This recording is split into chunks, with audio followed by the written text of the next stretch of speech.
Have you ever caught yourself saying something like, you know what, I'll be happy when I can go on vacation later this year. Or things will get better next week. Maybe next month. Hey, things are going to get better next year. Or I can finally enjoy myself when I have more money. I will get to live the life I've always wanted when I retire. Well, that's what I'm going to talk about in this episode.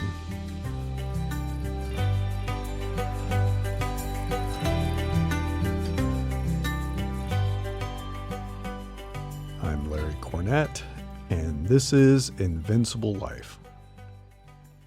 So all of those kinds of statements are what I like to refer to as the endless promises of tomorrow. Things are going to get better tomorrow. I'm going to be happy in the future. Things aren't so great right now, but they'll be better next year. Or I'll be happy if this happens or when this happens. We constantly make those promises to ourselves, either out loud or in our heads, and I've done it too. But the truth is, you don't live in tomorrow. You don't. You live only in now. The past is gone, and tomorrow doesn't even exist yet. You only have today. You only have this very moment.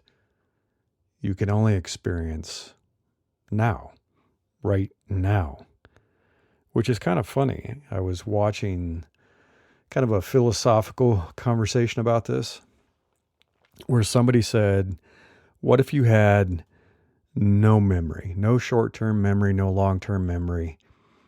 You were constantly just buffering the current seconds and moments, like just living in the now. He said you would have no sense of time, no sense of the past, no sense of the future. You would just exist in the moment. And we actually do, right? We dwell on the past and we worry and did we do something wrong? Can we do something differently? And I'm not saying that isn't useful to some extent. We should examine things that have happened and ask ourselves, can I do something better next time? Can I improve myself? Can I change how I reacted to that? And that's all fine. But at some point you have to put it away. You have to stop dwelling on the past and letting it eat you up and feeling those regrets for something you did or something you didn't do, because there's nothing you can do to change it. The past is the past. That moment has come and gone. So chalk it up to experience, learn from it, and move on. And similarly, we can do our best to plan and prepare for the future, but that tomorrow doesn't actually exist yet, and it may never exist. Things that we try to predict often will never come true. We can't control everything. I'm a planner. I'm very, very guilty of planning. And I do see some benefits of it. Obviously, I wouldn't recommend it so much for all of you if I thought it was useless. I don't think you can simply just live in the moment and never plan and never try to prepare and have an idea of where you want things to go in your life. Of course, you should do that. But that image you have in your head of the future, of how you think things are going to turn out, it doesn't exist, and it never will exist. By the time you get to that moment, conditions have changed. The world has changed. You don't control the ecosystem around you or the behavior of others around you, so it will never be exactly what you envisioned. So you just have to be adaptable. You can make a plan, but you have to always be adaptable. And at some point, you have to just make peace with it and say, I've prepared enough, I planned enough, and now I'm going to see what happens. I'm going to engage with whatever that is in the moment and see what happens. And worrying about it doesn't do any more good, right? Dwelling on the past doesn't do any good. Worrying too much about the future doesn't do any good. It really just destroys now. It ruins now. And that's all you have. That's all you can experience. And too often we sacrifice the reality of this moment, of now, for some illusion of tomorrow, some tomorrow where we promise ourselves we'll be happier then, we'll do something then. If only this happens, I'm going to be happy, it's going to be fulfilling. And so we don't enjoy this moment, and that's pretty terrible. I've been very guilty of that. And I think we have to get better at experiencing the moment. And I know you've heard this before. We all say, live in the moment, but no one, I shouldn't say no one. Some people seem to. I know some people seem pretty good at it. But I'd say most of us are not very good at it. There's a lot of problems that have arisen in our culture, in our society, and our surroundings that make it even harder than ever before to do that. But if anything, that just makes it even more important than ever before. And I've been noticing that too. It's like, it's not good. It's not good when I'm not present. I don't enjoy life as much. My relationships aren't as good. I'm not as focused on creating what I need to create because half of my brain's trying to do something else, and it's not good. And it got me to thinking about how important it is to live in this moment. Because one of the big things that happens as you get older is you start to realize there are a lot of last times. The last time you will do something, see something, experience something, be with someone, they start to accumulate. You start to realize how many last times there are as you get older. And some of that just naturally occurs. Some of that happens with age and capabilities. Some of that happens with the world changing. That'll be the last time you experience that. And you never realize it in the moment. When you're doing that thing, you don't realize, hey, this is going to be the last time I do this. I'll never experience this again. I don't remember, for example, the last time I read a physical newspaper. I don't remember. It's been so many years, but I used to do it every day. For the longest time in my life, I read the newspaper every day, and it was an enjoyable activity. And there had to have been a last time where I folded it up, put it in recycling, and never touched a newspaper ever again. And in the moment, I didn't know it. And it was pleasurable. It was fun. There was something special about it, and it's gone forever. I don't do it anymore. And we have a lot of those. We have a last time that we engaged in some childhood activity. I think if you look back, think about your childhood and things that you enjoyed doing, there was a last time you did something, the last time you jumped rope, the last time you played hopscotch, the last time you jumped into a lake to go swimming, swung off a rope. I remember doing that. Last time I rode my bike down, some road with my brother. I don't remember when it was, but that was the last time. I never rode bikes with him ever again. Wow. Just there's so many last times. The last time I played ball with my dad, tossed a football around or played basketball with him. The last time I made cookies with my mom. We used to bake all the time. It never happened again. And it's currently happening. I mean, that's expected. You grow up, you move away from your parents. Of course, there's going to be all those last times. But it happens on the other side too. The last time you will take your kids to the park and play with them. That they'll get on the swing and you'll push them. Or they'll be going down the slide. And so many people are not present in those moments. And I've seen excuses and people getting angry saying, I deserve to be on my phone when I'm at the park with my kids. Just yelling at people, getting angry about it. And there's people on the other side saying, do you realize this is not going to go on forever? As irritated as you are because you'd rather be working, or you're trying to check email, or you want to catch up with a friend, or you're on Facebook for God knows what reason. There's going to be a time you never push your kid on the swings again. And there's going to be a time they never go down the slide again, or you hold them as they try to go across the monkey bars, and that will be it. You'll never take them to the park again. Ever. There's going to be a last time you read them a bedtime story. We used to read to our kids every night. It went on for a really long time. And there was a moment when it was the last bedtime story. They would read to themselves, right? And that was it. There was a last time that we picked them up and held them in our arms. They're all in their 20s now. Our kids have all moved out. We're an empty nest couple. So there was a last time that we picked up our daughter, our oldest son, our youngest son, who's 22 now. I couldn't pick him up. He's huge.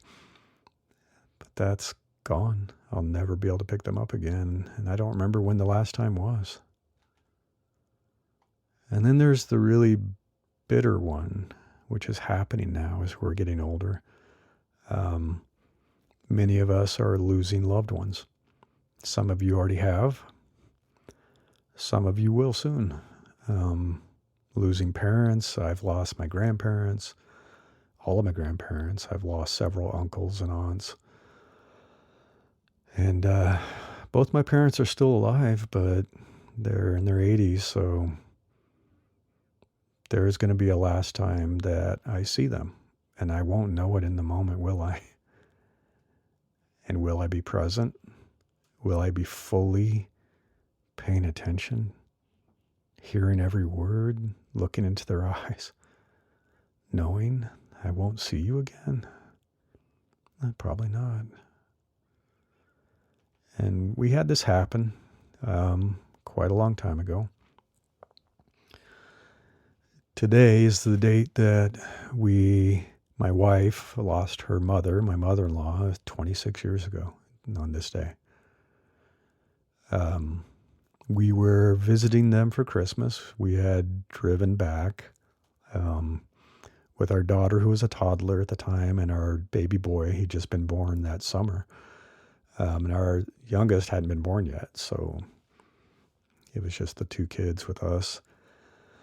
And we'd been visiting for a few days, and one morning there was a tragic car accident because it was icy and snowy, and it changed everything forever. We lost her. And she still had young children and her husband. And I remember that moment's burned in my brain forever. I was at the hospital. Anyway.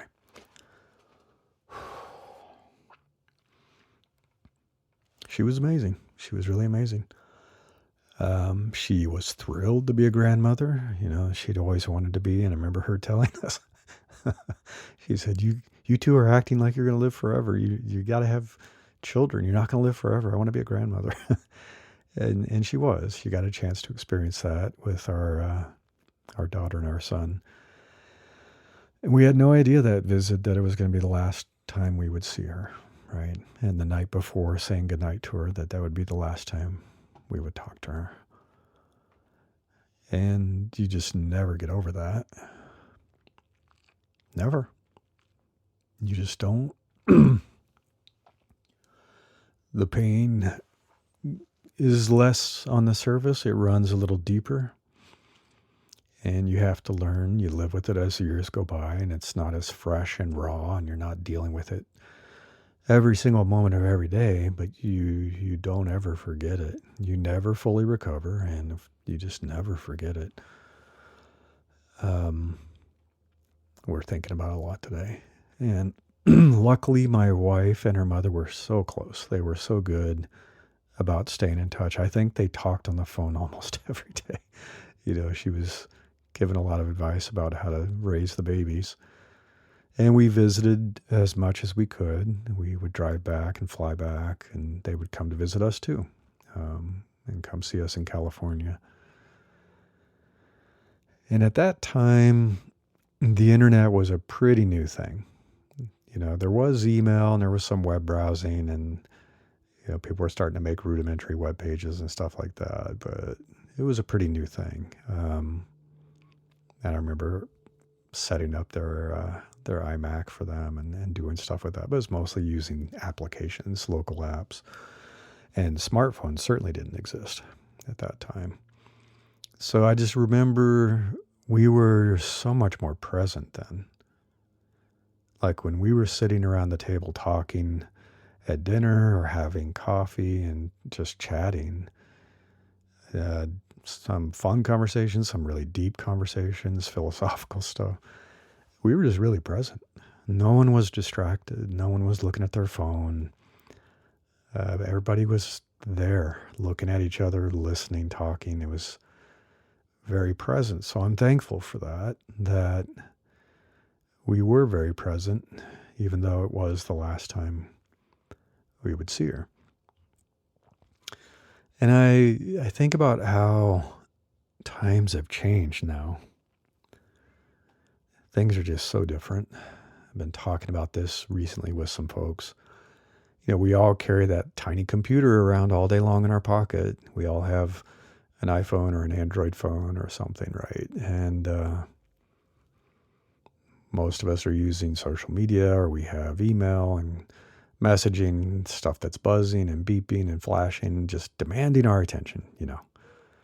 You've got new likes, somebody made a comment, somebody's arguing with you online, and boy, you just have to win that argument. You're trying to respond to text and messages and just going back and forth, back and forth.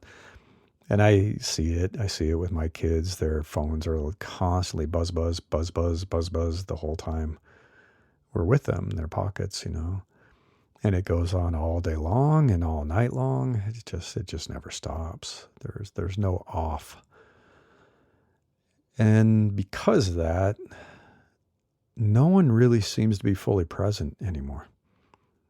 Very few individuals that either don't have a phone at all like that, and I know a few that have a dumb phone for that reason, or they're really good at turning off all the notifications and keeping the phone in their pocket, but most people are pretty bad about it. And I see it when we go out into the world. Everyone's just constantly staring at their little screen. Hell, people are staring at their little screen while they're watching their big screen. If they're watching something on the TV at night, or even at the movie theater, I see their little phones lighting up. Nobody can stop themselves. I see people on their phone while they're driving. They're texting with one hand and driving with the other, and they're not present.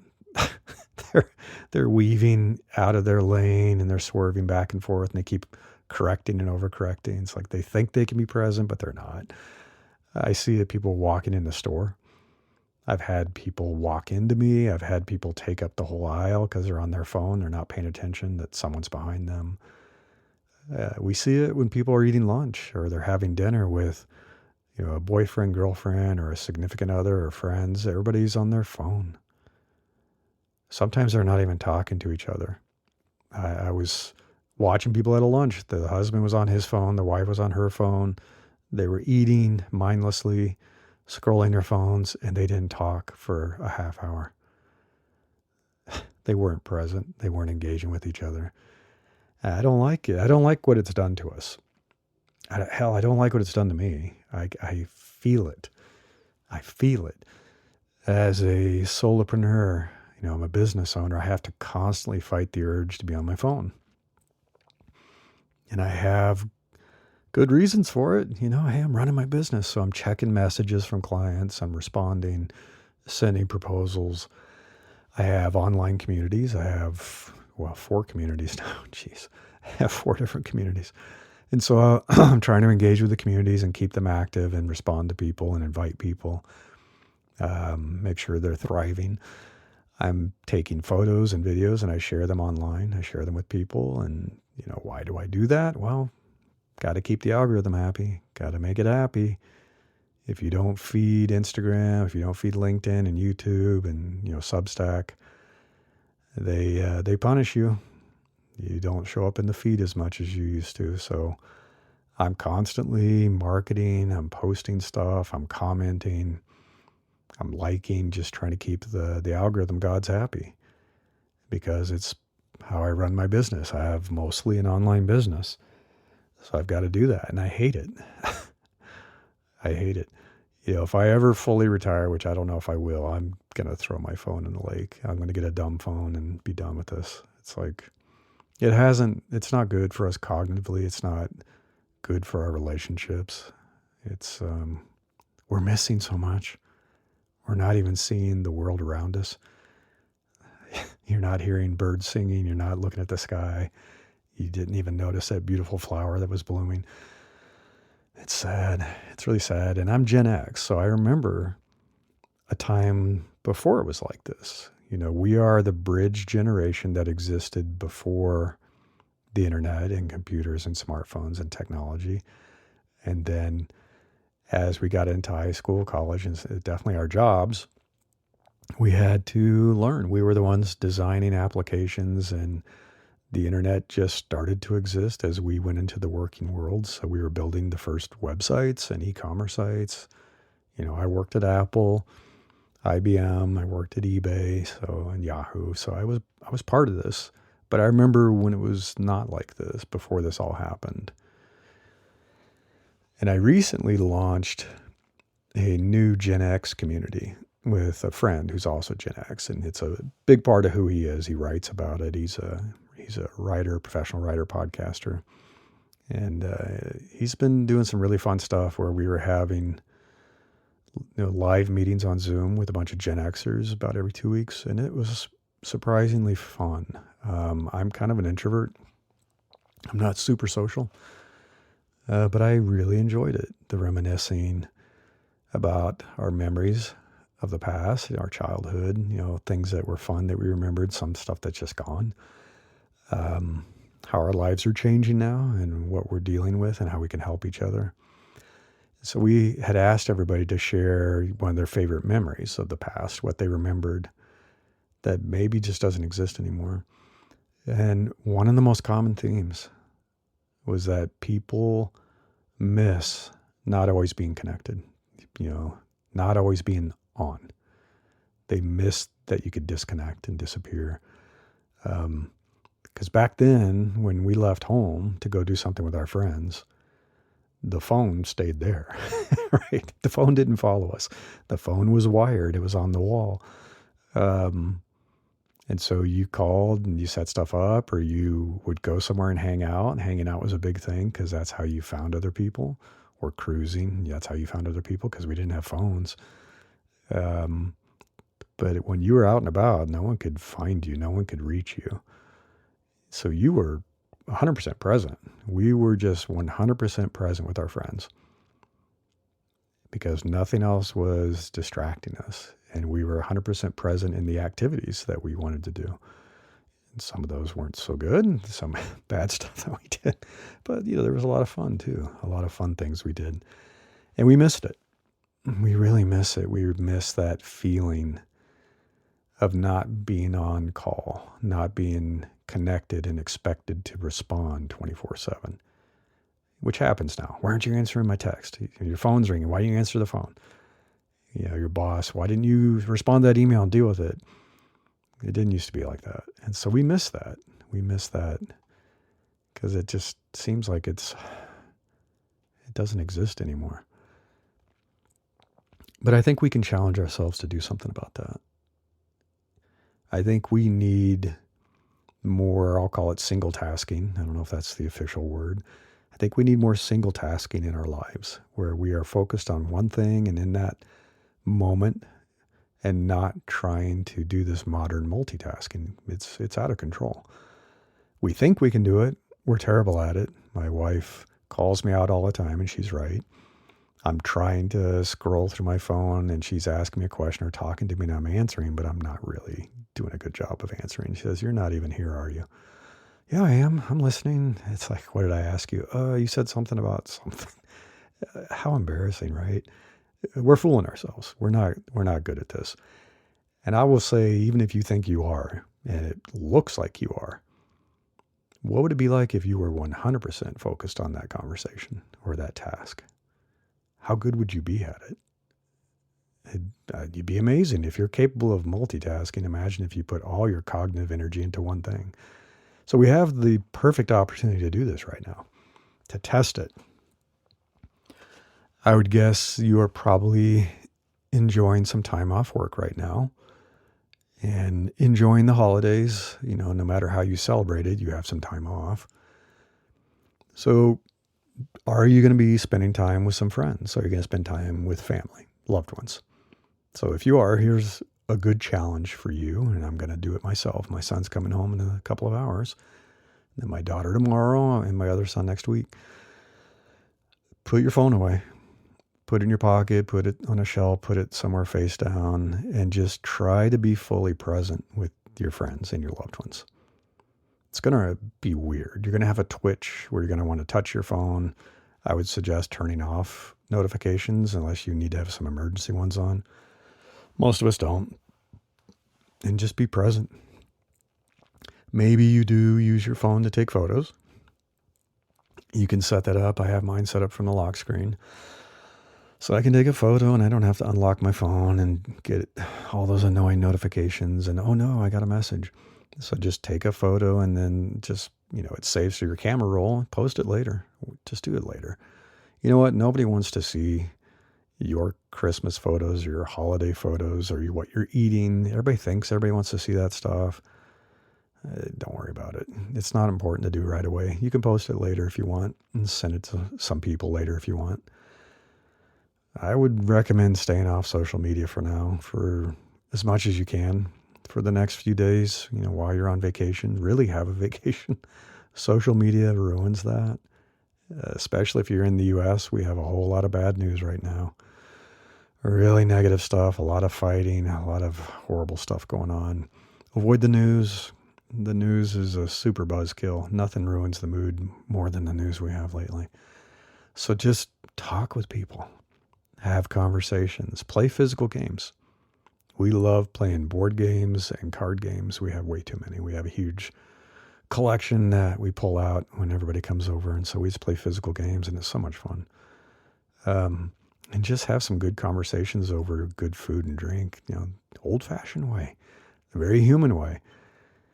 Because we think we're being present when we're trying to talk to people, but we're scrolling on our phone or our phone's buzzing and we're glancing at it, but we're not. We just really aren't. So you never know. You never know, as I said, when this might be the last time you see some of these people or you get a chance to get together. People recommend that you start counting it up. And like, for example, with your parents, if you're getting older, saying, how many more times am I going to see my parents in their lifetime? If I count it up, it's not much. And so are you making the most of those 20 times or 10 times or whatever it might be? If you knew it was only 10 more times, would you half-ass it? Would you be on your phone going, yeah, mom, whatever, I'm not really listening? Or, oh, sure, dad, sure. Yeah, hold on, I got to check this. Oh, it's really important. Oh boy, there's a Facebook notification. You don't know. You don't know if it's the last time, and you deserve to enjoy the moment. You can't enjoy a fake tomorrow that doesn't exist and never will exist. Now is all you have. That's it. Be present, slow down, savor the moment. And when you do that, time doesn't go by so quickly. You get more out of life. You really do. Happy holidays. Until next time, I wish you the best of luck with pursuing the life of your dreams so you can be happier, healthier, and more fulfilled.